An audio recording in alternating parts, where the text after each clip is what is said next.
Welcome one, welcome all to Monday Football Monday here on the SB Nation NFL show, the show where we normally talk about all of the Sunday action the day before. We do not have that today, but we will have it every single Monday Football Monday from here on out because this is week one. A reminder before we get started that this show is brought to you by DraftKings. DraftKings Sportsbook is an official sports betting partner of the NFL. Download the DraftKings Sportsbook app today and use code SBNFL. That's SB1NFL.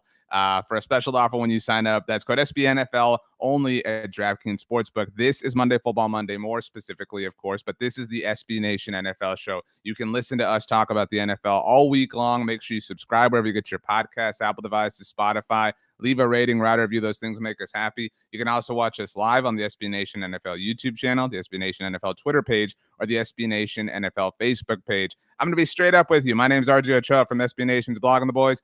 We're getting this is a little bit of turbulence in the air. It took us a little bit of a while to get off the ground as far as this episode of Monday Football Monday is concerned. There's no Pete Sweeney. Rachel Prevet has been silenced by the internet gremlins, but here to save the day from SB Nation's Buffalo Rumblings, one of my favorite SB Nation communities, the one, the only, the handsome, the debonair. He can juggle. He can run a lap.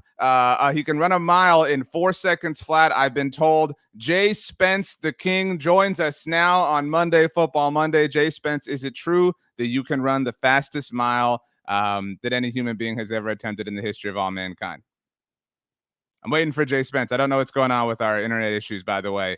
I'm just going to wait. I'm going to wait till JSpence is on the screen, make sure everything's all good. Like I said, it's taken us a while to get this episode put together. There he is. I think he's coming in right now. JSpence, welcome. I don't know what happened there. I was fighting like crazy. It's all right. Yeah, it's all right, man. And as far as that mile, I don't know. I don't think so. If it was, man, I think the Bills might have a job for me. But instead, I'm talking to you. You know what? They can't take you away from your current job, because if they did, we wouldn't be graced with all of the fantastic coverage that you provide for this team. One of my favorite teams. In fact, I have picked the Buffalo Bills to represent the AFC in the Super Bowl. I'm the only person who believes in the Bills this offseason. Yeah, you know what? It's weird. It's so weird. There's such an overabundance of support this year. Normally, like, all Bills fans we're so angry.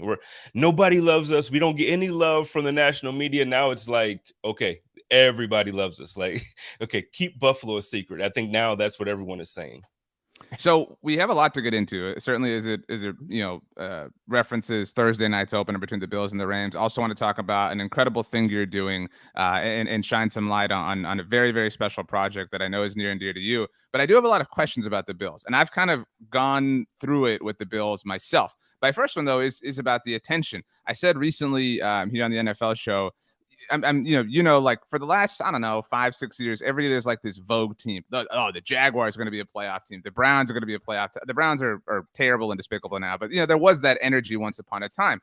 That really happened with the Bills. Like, that really happened where they were this like kind of cute underdog, fun story. I kind of fall for the teams with rich historical culture. The fact that I cover the Cowboys also allows me to love the Bills sort of freely, given obviously history.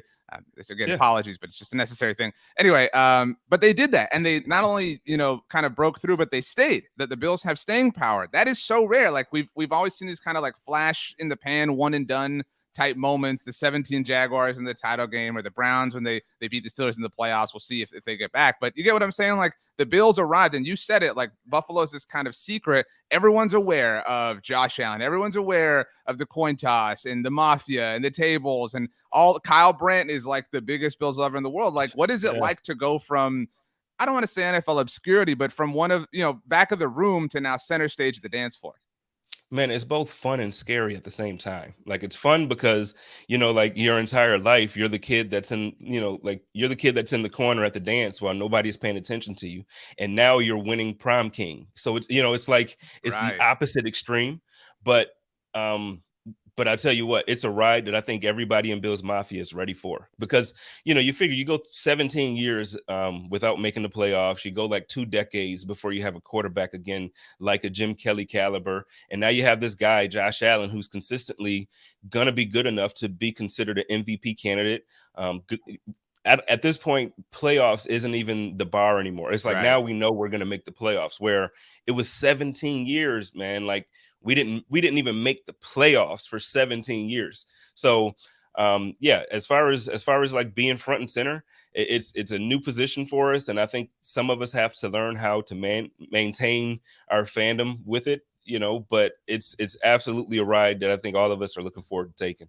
I will say, not every fandom handles like the crown of prom king well. I would put the Chiefs up there. We saw how they kind of reacted last season when the beginning was a little bit rough.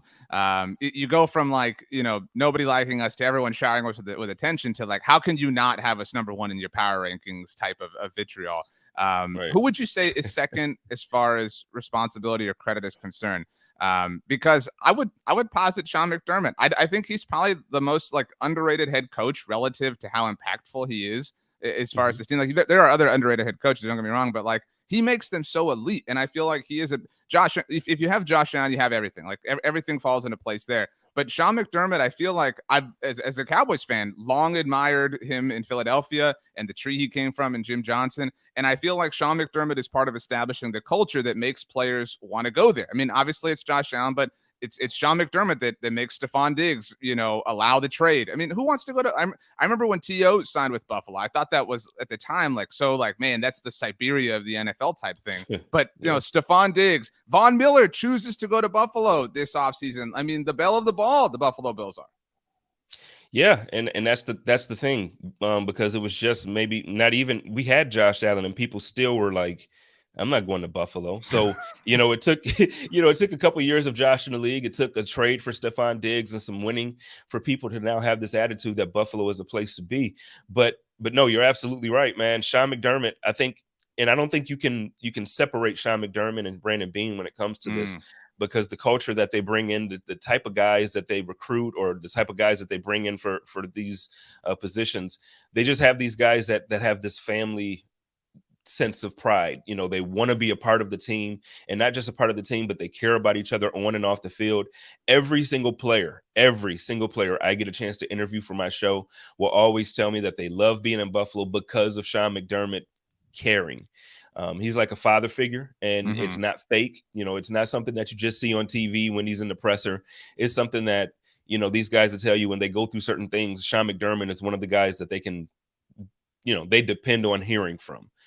They know that they're going to hear from. And then again, even in the building, they allow these guys to be themselves. And it's a motto of the team that they want these guys to be the best version of themselves. Come to Buffalo and be the best version of yourself. That's how, that's like one of our little pitches. And I tell you what, every guy that comes in statistically on and off the field and whatever area you want to look at it, since these guys have been in Buffalo, it's been true.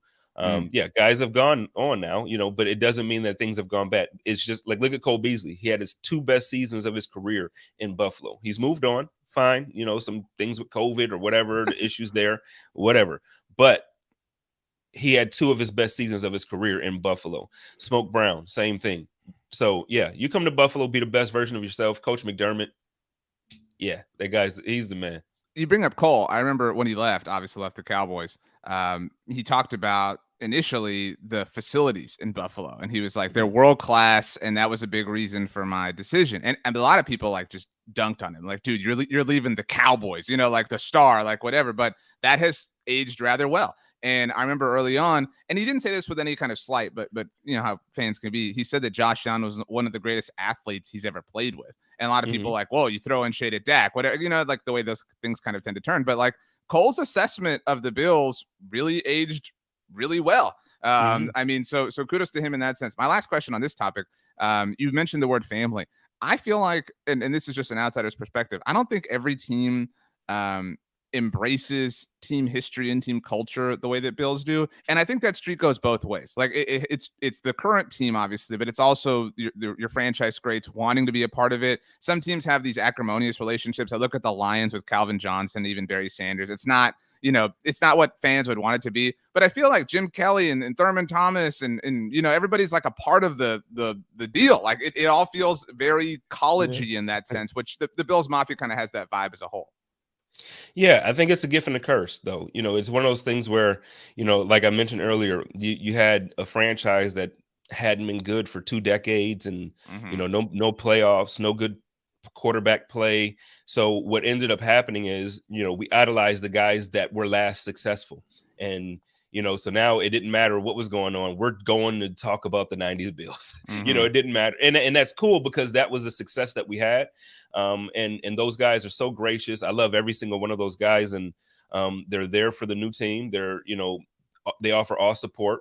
But now it's getting to the point where, like you mentioned at the top of the segment, where, hey, now the Bills are no longer a secret. Right. Now we're at the front and center. So now every interview I do, it's rare. Like, this is actually the first question about the 90s team that I've gotten in a while, because now there's so much to talk about today's team. Like, you got Josh.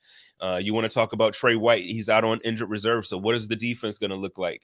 Jordan Poyer's contract situation. Tremaine Edmonds is on his 5th year. Is he going to be extended next year? Are they going to give him a new contract? What about Von Miller on the defense now? The defensive line is beefed up. The offensive line, there's so many storylines to talk about. And that was never the case. It was always, okay, pretty good defense, bad quarterback. That's Buffalo. And now it's something to talk about, man. So it's a great feeling. It's unbelievable. As a Bills fan, it's unbelievable. The JP Lossman disrespect. But anyway, okay, so let's move forward to this season. Purposely. Let's move forward to this season. You kind of touched on it, but I have to start here. What constitutes failure or success, however you want to take that? Because like you said, Bills are not a secret. This is no longer, we snuck into the playoffs. Hey, we're building towards the future. No, like, you're established. You're here. You're one of the contenders, if not the contender in the AFC. Everybody's picking the Bills to represent the AFC in the Super Bowl, as mentioned by my pick. So what is a success? What is a failure? Are those two things tied together? What are your thoughts? The Bills organization, I think, have been very clear about their goals. They want a Super Bowl. I don't think it's Super Bowl or bust. I don't think, like, it's one of those things like, if you don't win a Super Bowl, the season was a complete failure. I do think that there are good things that can happen. We can't see Josh Allen take a step forward as far as his growth. I know the last time we saw him, it looked like he was the perfect quarterback, but when you look at last season, he still had an issue with some turnovers. He still had some issues early on with some decision making. So let's see if we can kind of pull that together. If we can see a step forward for him, that's growth, and that's what we want to look for. We do want to see that defensive line improve against the run. So there are certain things that we're looking for overall as a season. But from the perspective of the Bills fans, man, this is the year. Like, honestly, this is the year, man, because when you look at it, we've never had a roster this deep, top to bottom, including the 90s rosters that made it to the Super Bowl 4 years in a row. You have your Hall of Famers, so it's tough to say like it was. But when you just look at the talent, 1 to 53, it was not this deep. And as a Bills fan, it's like, hey, if we don't go out and really kick some butt this season, it's going to be a tough pill to swallow. Really, really tough pill to swallow. I mean, that makes sense. And I mean, I think you have to, I know it's hard to say that, but I think you have to say it's Super Bowl or bust. I mean, you have one of the 2 best quarterbacks in the NFL. You can make an argument, number 1 on a lot of days. You have one of the 3 best receivers in the NFL. You have one of the best defensive minds running that defense. You have one of the best defensive mercenaries on that team now. You have, one of the best corners in the NFL when healthy. I mean, one of the best safeties in the NFL in Jordan. But like, there's all these things. And I feel like the Bills have done a great job of handling adversity, both positive and negative. And I'll be straight up with you. Last year, after the Monday night loss, I was a little bit out. I did not like the reaction post game. That felt like, we've been wearing the crown and it's going to our heads type of energy coming from the Bills players. But to their credit, they responded, they rebounded. I also did not like the energy. And this is really more the mafia. I won't put this on you, but I have hated this perception that the Bills were robbed, that that they were 13 seconds away, whatever, like this and that, and the coin toss just like screwed them. Like, if not for the coin, the Bills had every chance to win that game. Like, I feel like some Bills fans haven't owned up to that as much as I would like to see personally. But speaking of personally, it does seem like, no offense to the mafia, the most important people involved here have taken that personal. I don't know how well you follow the NBA. I used to live in San Antonio, and this Bills team reminds me, I said this last week, of the 2014 Spurs, who had lost in 7 games the year before to the Heat. Ray Allen ruined my life, whatever. But the Spurs showed up that year in 2014, fall 2013, and it was like, day one, the goal was to get to the finals and dismantle the Heat. Like, there was no other reason to show up that year except for that. And I do kind of feel like all that energy exists in the Bills ether right now. Like the whole goal is to show up and vanquish that 13 seconds. What like that 13 seconds is kind of arbitrary and represents whatever problem may arise, but it's to completely and totally leave no doubt that 13 seconds will never happen again the way they did with those Spurs. Does that make sense? Yeah, no, it makes absolute like that's a great comparison. It's one of those things where well, you know what? To that comparison, I actually compared them to the Bulls the year that the Bulls overtook the Pistons.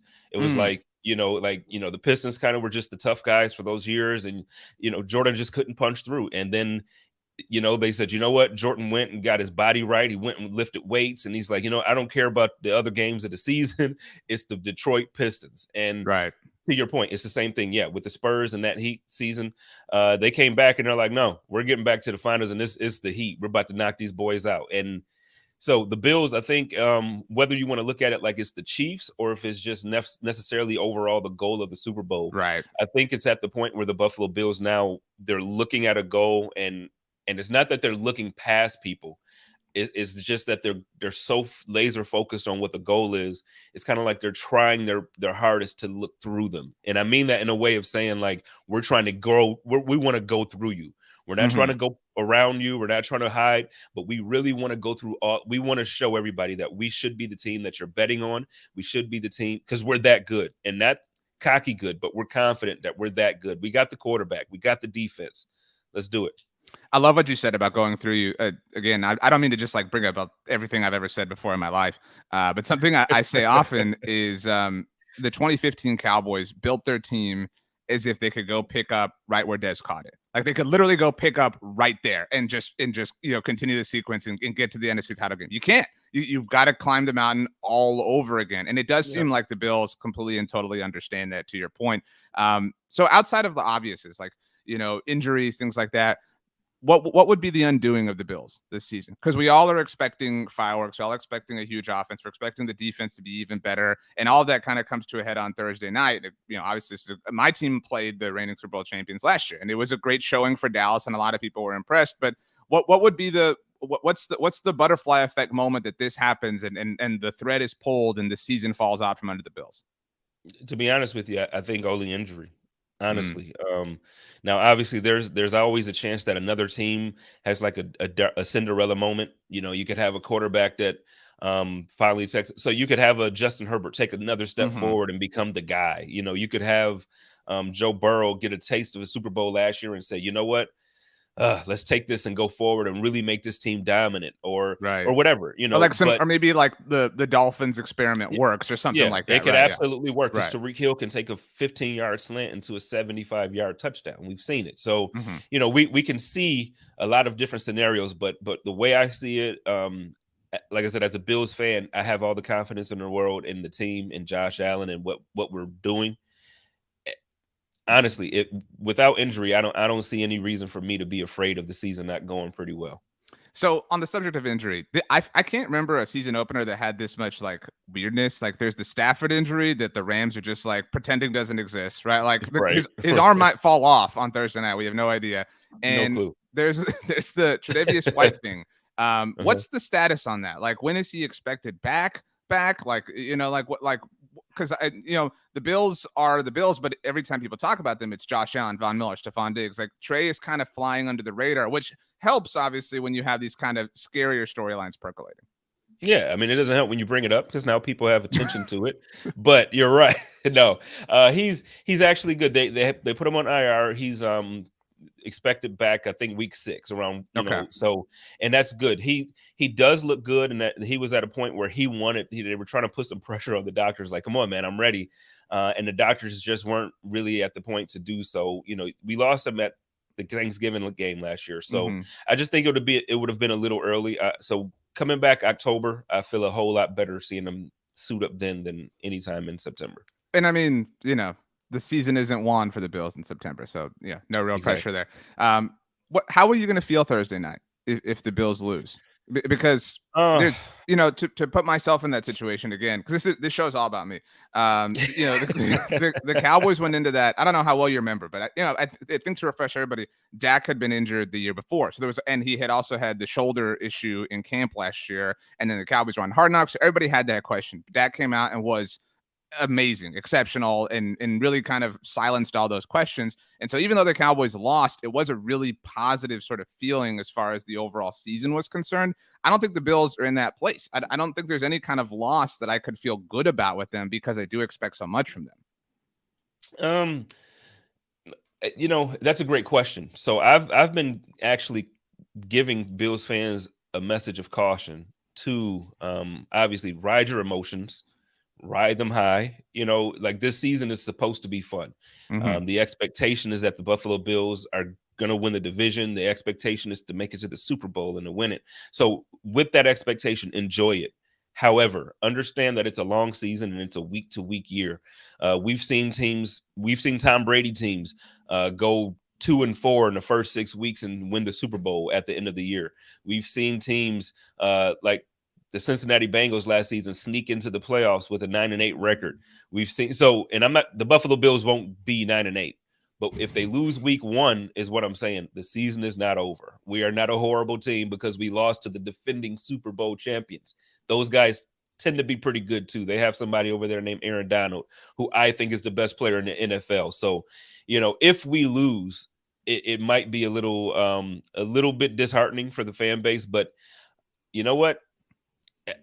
Like I said, it's a long season. We added another game. We're at 17 games now. I don't think we're going undefeated. We got to lose somewhere. So I think LA is definitely one of those teams that are good enough to be one of the teams that can beat the Buffalo Bills. But I do expect us to win. I do. So I'm be straight up with you, JSpence. I love the Bills. Like I really do. They're this year.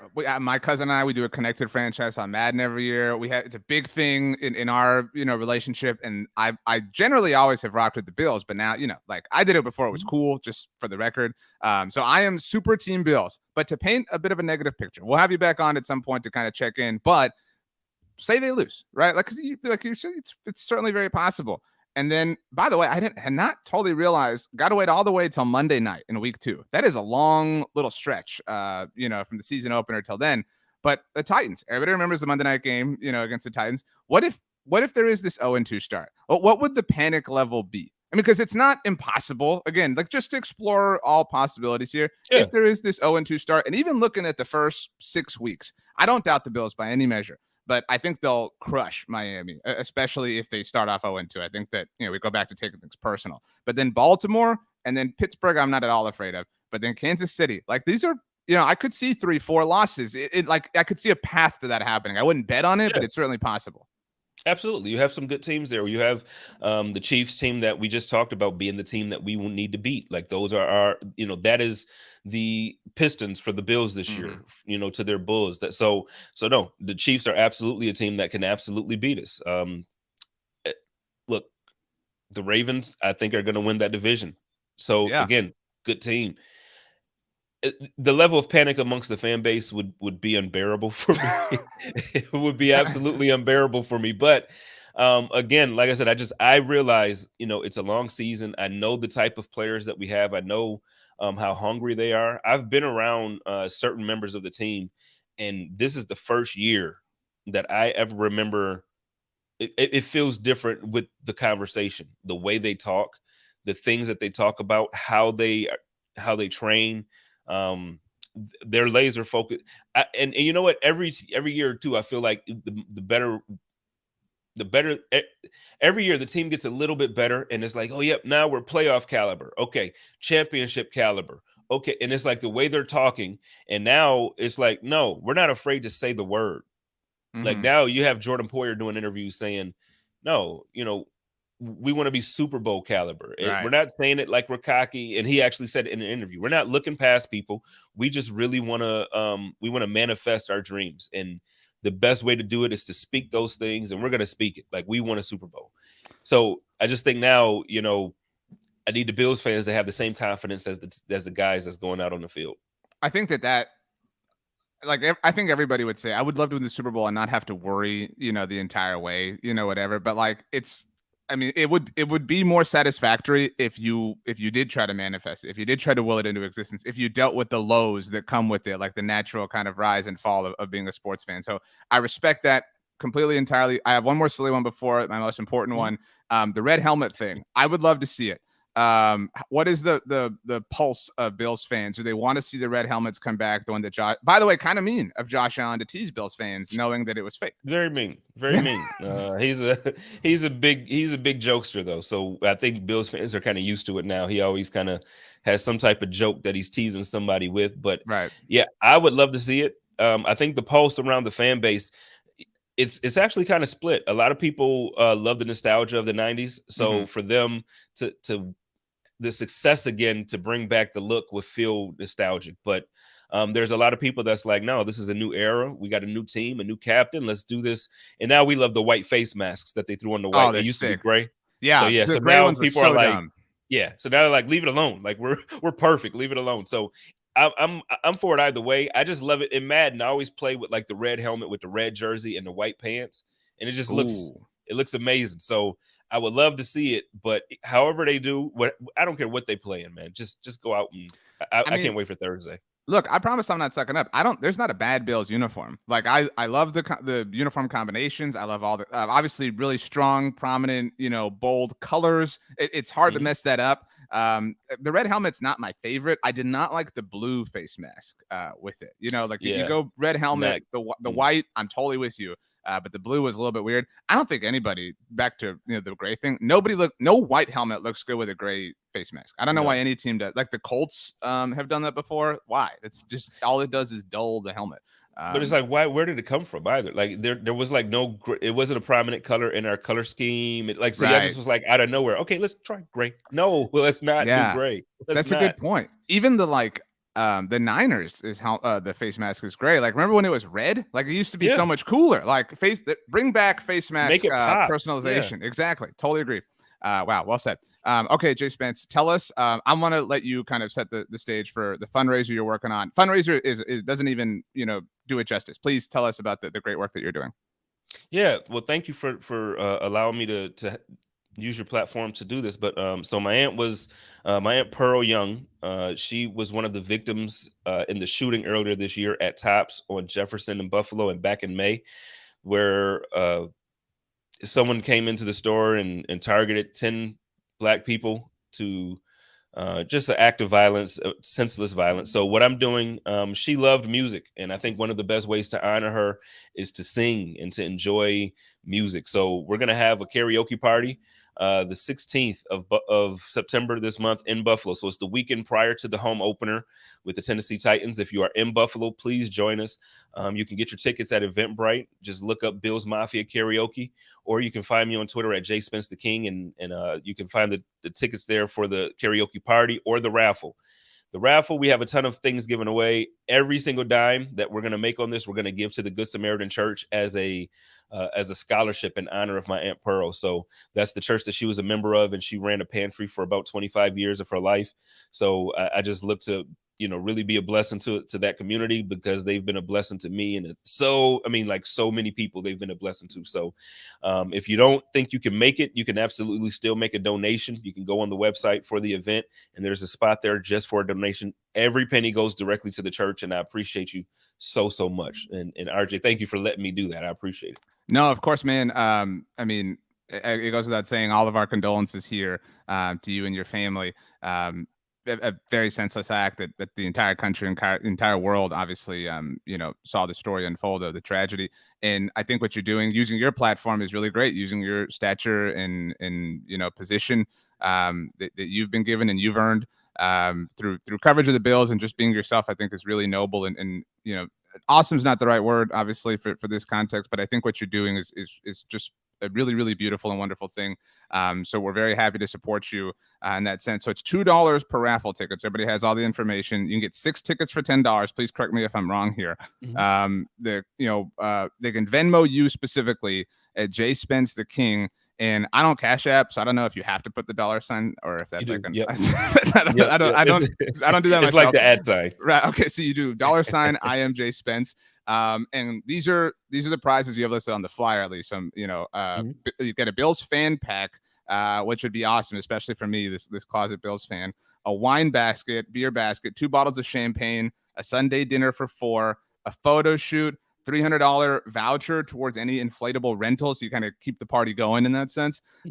Signed Buffalo Bills jerseys, Stevie Johnson, Steve Tasker, Micah Hyde, Jordan Poyer, who you were shouting at, and Gabe Davis, the not so fantasy secret of the world.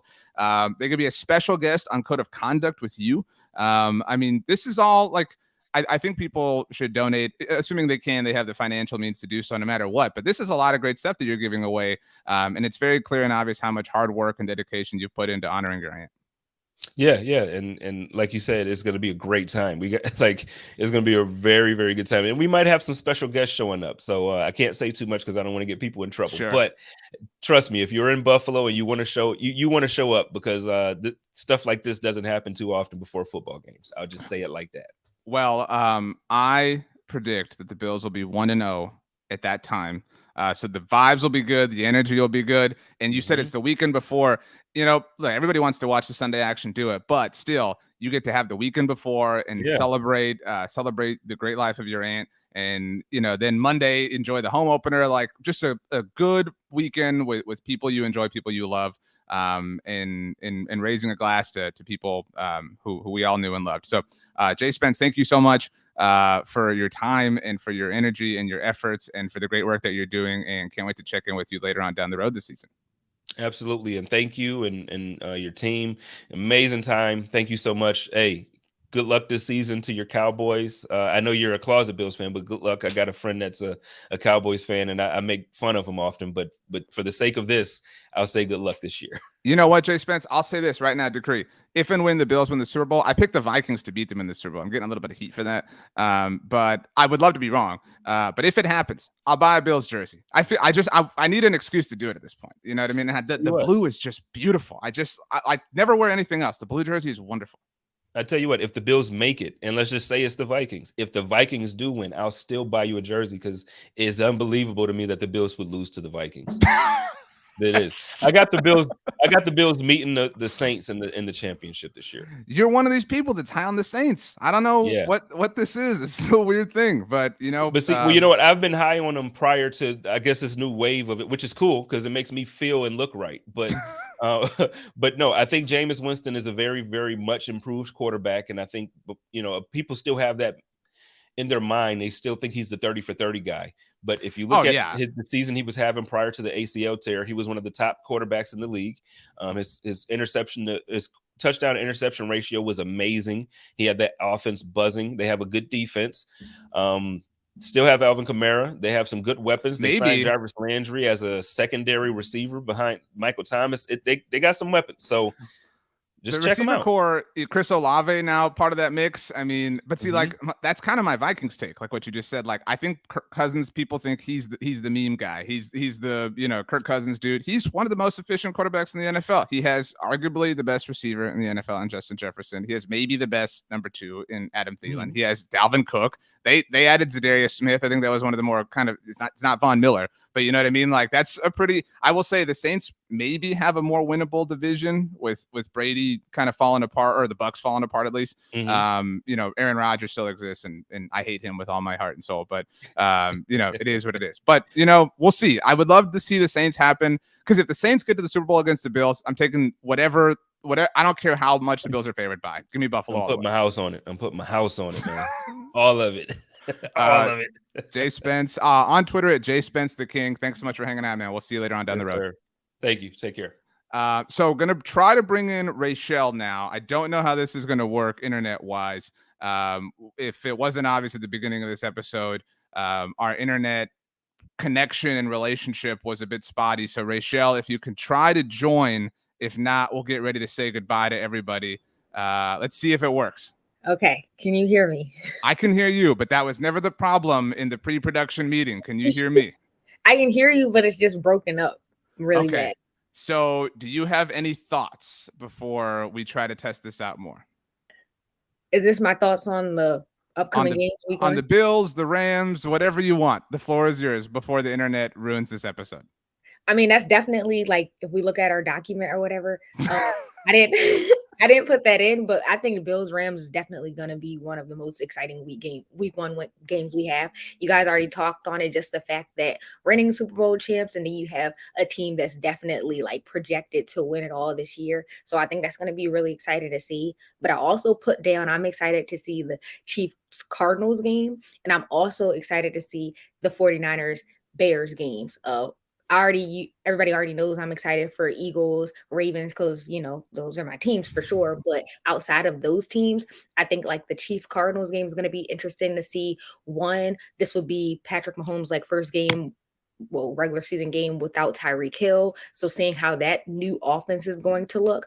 And also for Kyler Murray, like without DeAndre Hopkins, the fact that this will be Hollywood Brown's like debut as the wide receiver for that team. So that's going to be some things to look out for. And then with the 49ers at the Bears, just two young quarterbacks who are trying to cement themselves as like elite quarterbacks. That's going to be an interesting showdown as well. So what about you? Yeah.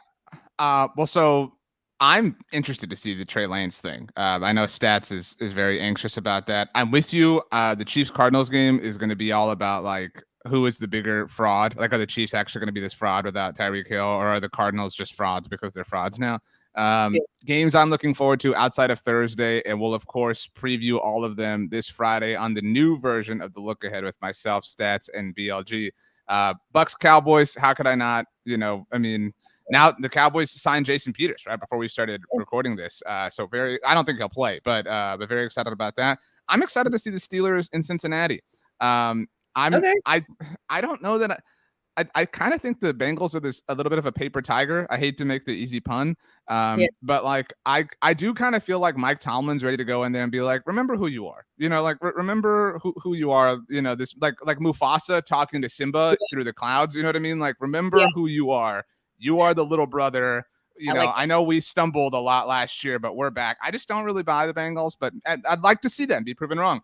I'm interested to see the Jaguars in Washington against the Commanders. Will Carson Wentz fold? Will the Commanders be a disaster? What will Trevor Lawrence look like? What will Doug Peterson look like? There is a lot of intrigue to me surrounding that game. I'm also anxious to see the Packers in Minnesota. I am clearly a believer in the Vikings this year, as I talked about with JSpence. I picked them to win the Super Bowl. I picked Kirk Cousins to win MVP. I am all the way in on the Vikings. Finally, interested in seeing the Raiders in LA against the Chargers. Obviously everybody remembers the Week 18 game last year. Who's going to like really announce themselves? Because like the winner of that game is going to be the AFC West darling, and whoever loses that game next Monday, we're going to be like, well, they're already behind in the AFC West race. They already lost one of these games, blah, blah, blah. Either way, I'm super pumped that the NFL is back. We had a great weekend of college football, had a great game Sunday night between LSU and Florida State. I mean, it was awesome. Great positive energy. Football's back. We even made it through. People don't know, Rachel, we almost didn't do this episode. It was very difficult to get this done.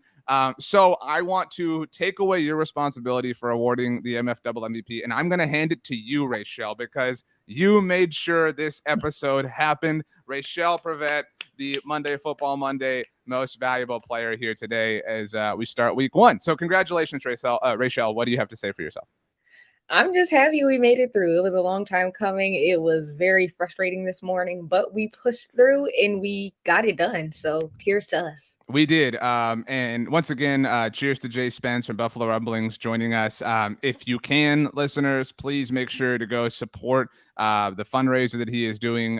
Very, very noble work that JSpence is a part of there. If you have any questions or, about how you can support or anything like that, he is on Twitter at JSpence the King, or you can tweet at me or DM me. My DMs are open at RJ Ochoa or Rachel.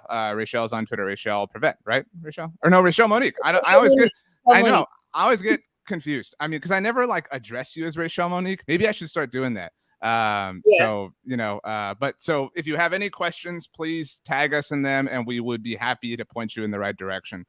So Rachel, we're going to close out with you giving us a fun fact. It can be anything about the world, about food, about animals. Give us a fun fact, something that everyone's going to listen to and go, wow, that's interesting.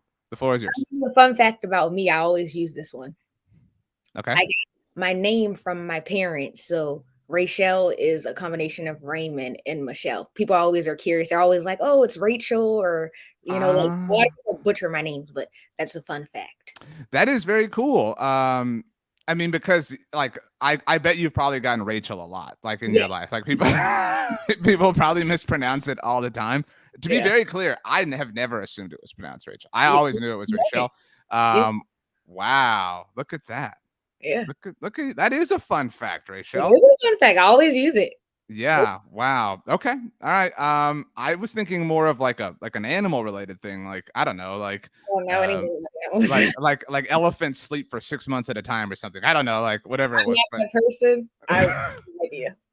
Well, great job, Rachel. Great job, JSpence. Great job, loyal listeners, for making it through another week here on Monday Football Monday. Oh, and this, by the way, kicks off our new schedule here on the SB Nation NFL show. So Wednesday is the brand new show, obviously, where Stats is going to bring, I don't want to say who it's going to be, but Stats has a phenomenal interview lined up on Wednesday afternoon, right? Yes. So that's our Wednesday show. And then Fridays, obviously, we got the look ahead. We're ready to roll. Rachel, are you ready for football season?